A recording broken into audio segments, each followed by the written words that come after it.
যুক্তরাষ্ট্রের নিউ ইয়র্কে শুরু হয়েছে ৭৯তম জাতিসংঘ সাধারণ অধিবেশনের পরিষদ অধিবেশন, যেখানে অংশ নেবেন বিশ্বের প্রায় সব দেশের রাষ্ট্রপ্রধানরা। অন্তর্বর্তী সরকারের প্রধান উপদেষ্টা ডক্টর মোহাম্মদ ইউনূসের নেতৃত্বে অংশ নেবে বাংলাদেশের একটি প্রতিনিধি দল। এ নিয়ে বিস্তারিত জানতে চাই এই মুহূর্তে নিউ ইয়র্কে জাতিসংঘ সদর দপ্তরের সামনে থেকে যোগ দিচ্ছেন সহকর্মী মাহমুদ রাকিব।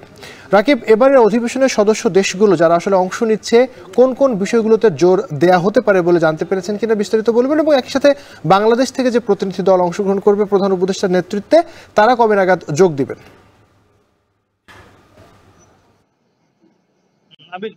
আপনি শেষের যে প্রশ্নটি করেছেন, বাংলাদেশের যারা প্রতিনিধি দল তারা কবে অংশগ্রহণ করবেন সেটি এখন পর্যন্ত আমরা জানতে পেরেছি ২৪ তারিখ নিউ ইয়র্কে এসে পৌঁছাবেন বাংলাদেশের অন্তর্বর্তীকালীন সরকারের প্রধান উপদেষ্টা ডক্টর মোহাম্মদ ইউনূস। তার সঙ্গে প্রধান উপদেষ্টা কার্যালয়ের আরো ৭ জন প্রতিনিধি দল থাকবে।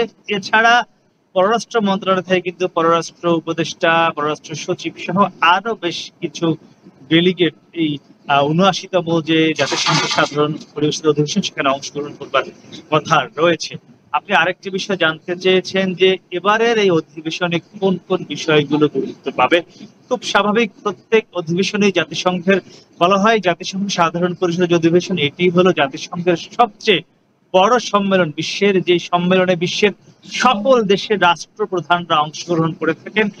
এবারও কিন্তু তার ব্যত্যয় ঘটবে না। তবে এবারে কিন্তু এই অধিবেশনটি বাংলাদেশের জন্য অনেক বেশি গুরুত্বপূর্ণ, কারণ আপনি জানবেন যে বাংলাদেশে এই মুহূর্তে একটি রাজনৈতিক বিশেষ পরিস্থিতি চলছে, যেখানে কোনো গণতান্ত্রিক যে সরকার তা কিন্তু নেই। ছাত্র জনতার যে গণ অভ্যুত্থান হয়েছে গত ৫ই আগস্ট, সেখানে যে কর্তৃত্ববাদী সরকার ছিল শেখ হাসিনা, সে কিন্তু পদত্যাগ করে বাংলাদেশ থেকে পালাতে বাধ্য হয়েছে। এরপরেই মূলত অন্তর্বর্তীকালীন সরকারের এখন ক্ষমতায় রয়েছে ডক্টর মোহাম্মদ ইউনূস, এবং তার কিন্তু মার্কিন যুক্তরাষ্ট্রে বেশ ভালো একটি অবস্থান রয়েছে।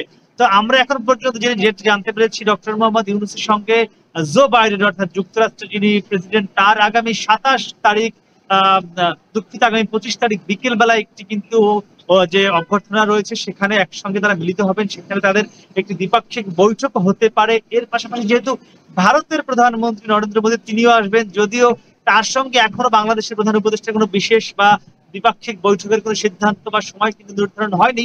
তবে পাকিস্তানের যিনি প্রধানমন্ত্রী রয়েছেন তার সঙ্গে ডক্টর মোহাম্মদ ইউনূসের একটি দ্বিপাক্ষিক বৈঠকের সময় নির্ধারণ হয়েছে। মালদ্বীপের প্রধানমন্ত্রীর সঙ্গে হয়েছে, নেপালের সঙ্গে হয়েছে।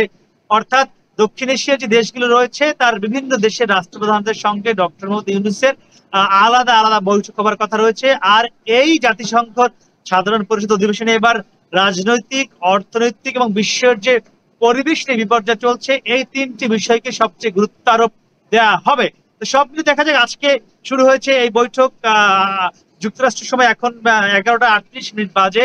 যুক্তরাষ্ট্রের সময় আজ সকাল 9টায় শুরু হয়েছে। এটি আজ বিকেল 5টা পর্যন্ত চলবে এবং আগামী 30 সেপ্টেম্বর এই বৈঠক চলবে, যেখানে বাংলাদেশের পক্ষ থেকে ডক্টর মোহাম্মদ ইউনূসের জাতিসংঘে আগামী 27 তারিখ ভাষণ দেওয়ার কথা রয়েছে। আমার কাছে এই ছিল সবশেষ। আবির,